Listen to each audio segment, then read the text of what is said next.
saat rombongan mobil mewah melintasi tol Kunciran dengan kecepatan tinggi menuju arah Serpong. Di kilometer 15.500, pengemudi mobil berwarna putih hilang kendali hingga menabrak pembatas jalan. Saat kejadian, kondisi tol sedang sepi hingga tidak terjadi tabrakan beruntun. Pengemudi juga tidak mengalami luka, hanya mobil mewahnya mengalami kerusakan.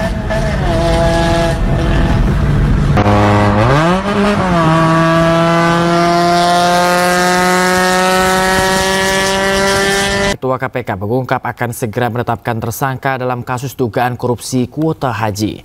KPK juga telah memeriksa dan menggeledah sejumlah lokasi untuk mencari bukti, termasuk di rumah mantan Menteri Agama Yakut Khalil Qomas.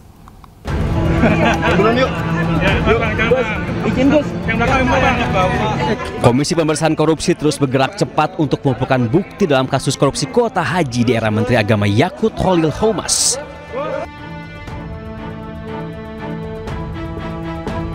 Bahkan KPK menyebut akan segera menetapkan tersangka dalam kasus ini. Sebelumnya KPK telah geledah kantor Kementerian Agama dan rumah mantan Menteri Agama Yakut Khalil Qomas. KPK juga telah memeriksa mantan Menteri Agama itu. KPK juga berencana memanggil sejumlah pihak yang diperlukan penyidik, termasuk saksi dari jemaah haji khusus. Pemanggilan terhadap semua saksi tentu tergantung kebutuhan dari penyidik. KPK terbuka untuk memanggil siapa saja yang diduga mengetahui konstruksi perkara ini dan dapat membantu membuka dan membuat terang dari penanganan perkara ini. Ada nama yang boleh di-spill, Bang? Beberapa? Ya, belum bisa kami sampaikan. Untuk update pemeriksaan saksi dalam tahap penyidikan, kami secara rutin akan share ke teman-teman. Dugaan korupsi kuota haji telah naik penyidikan. KPK menjelaskan ada dugaan penyelewengan dalam pembagian kuota haji khusus dan kuota haji reguler.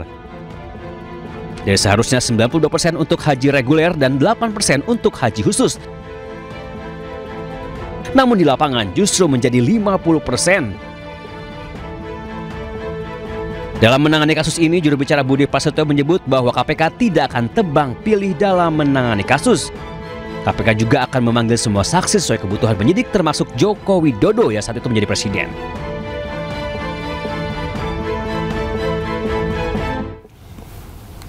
Sementara itu, pemirsa, pengamat menilai pembagian 20.000 kuota haji secara proporsional diduga sebagai bentuk diskriminasi pemerintah kepada jemaah haji reguler.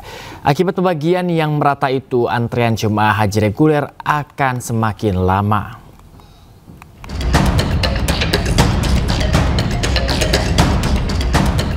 Berawal dari tambahan kuota untuk jemaah haji Indonesia, Kementerian Agama kini digoyang dugaan korupsi haji. Perkara dimulai Oktober 2023. Kala itu dengan maksud mempercepat antrean calon jemaah haji, Kerajaan Arab Saudi memberikan tambahan 20.000 kuota haji. Sesuai Undang-Undang Nomor 8 Tahun 2019 tentang ibadah haji dan umroh, kuota 20.000 dibagi dua, 92% atau 18.400 kuota untuk jemaah haji reguler dan 8% atau 1.600 kuota untuk jemaah haji khusus. Alih-alih mengikuti aturan, Menteri Agama kala itu Yakut Khalil Qomas membagi proporsional kuota haji tersebut, yakni 10.000 untuk jemaah haji reguler dan 10.000 untuk jemaah haji khusus. Hak kuota 98% untuk jemaah haji reguler pun dipangkas menjadi 50%. Menurut peneliti Transparansi Internasional Indonesia Agus Sarwono, pembagian kuota haji secara proporsional justru sebagai bentuk diskriminasi pemerintah kepada jemaah haji reguler. Jelas terjadi perlakuan diskriminatif yang dialami oleh para jemaah reguler yang telah mengantri bertahun-tahun. Dengan alokasi yang tidak proporsional ini, kesempatan mereka untuk berangkat haji menjadi berkurang. Niat mempercepat antrean jemaah haji pun kandas. KPK berencana akan memeriksa saksi dari calon jemaah haji. Para jemaah haji yang pada saat itu misalkan daftarnya haji khusus, kemudian pelayanannya jadi haji reguler, ataupun yang beroda yang tidak sesuai kemudian haji khusus atau haji reguler, bisa memberikan keterangan kepada kami. Kini KPK kian tancap gas menuntaskan penyidikan. Selain sudah mencekal Yakut ke luar negeri, KPK juga sudah melakukan penggeledahan di beberapa tempat, salah satunya di rumah Yakut Holil dan perusahaan travel. Tim Liputan iNews melaporkan. Bebasnya terpidana korupsi Setia Novanto menuai reaksi publik, di mana pakar hukum pidana menilai pembebasan koruptor kelas kakap itu dinilai tidak masuk akal.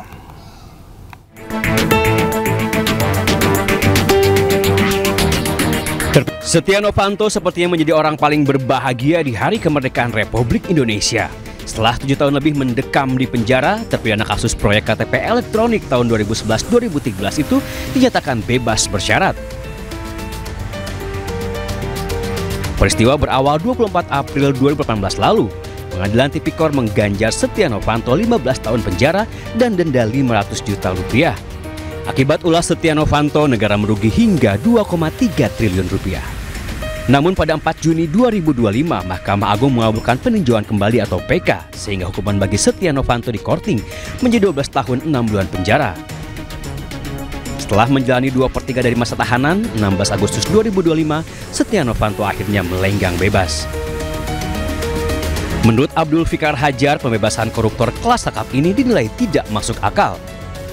Apa urgensi orang bersalah diturunkan dari 14 menjadi 12? Apa urgensi seorang koruptor yang sudah dihukum oleh pengadilan yang mempunyai kekuatan tetap, kemudian diajukan PK, dikurangi menjadi 2 tahun? Padahal tidak merubah dia bersalah atau tidak bersalah. Dia tetap bersalah. Gitu. Ini yang menurut saya menjadi perhatian kita ke depan gitu.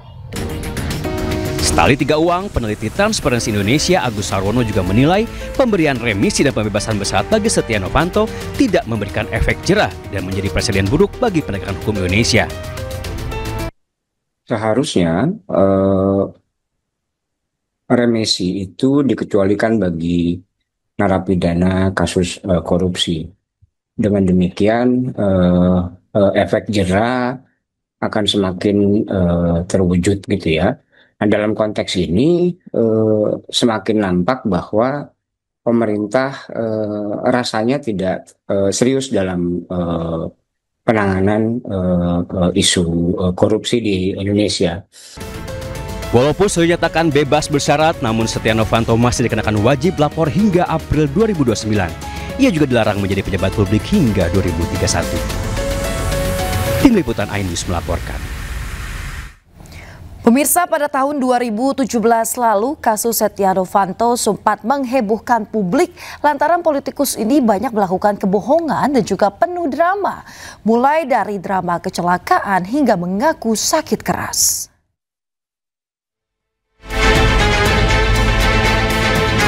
Bebasnya Setia Novanto di Lapas Sukamiskin Bandung kembali menyita perhatian publik. Tak ubahnya seperti peristiwa 2017 lalu, tepatnya setelah KPK menetapkannya sebagai tersangka dalam kasus korupsi KTP elektronik 2011-2013. Kala itu Setia Novanto melawan KPK dengan mengajukan sidang pra-peradilan.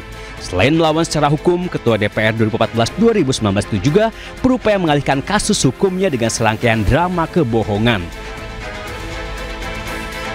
Drama pertama adalah saat ia dipanggil KPK untuk diperiksa sebagai saksi. Alih-alih datang ke gedung KPK, ia malah datang ke rumah sakit. Politisi Golkar itu mendadak sakit keras.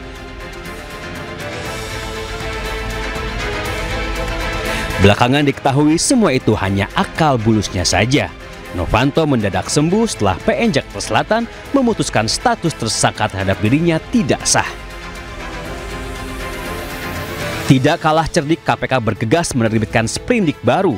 Novanto kembali menjadi tersangka. Sprindik terbit, Novanto mendadak hilang rimba hingga 3 kali mangkir dari panggilan KPK. KPK lalu menetapkannya sebagai DPO.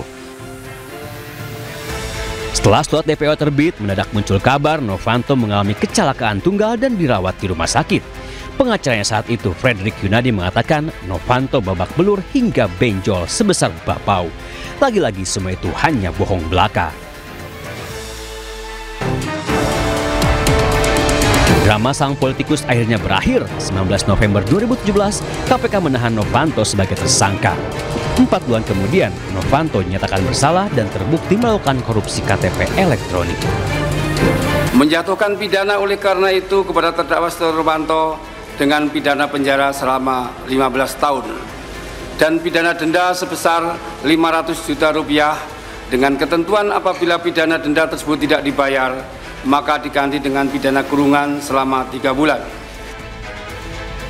8 tahun kemudian berkat peninjauan kembali dikabulkan Mahkamah Agung, vonis Novanto dikorting menjadi 12,5 tahun. Kemarin 16 Agustus 2025 setelah menjalani 2/3 masa tahanan, sang aktor pun melenggang bebas tanpa ada lagi benjol sebesar bapau. Tim Liputan iNews melaporkan.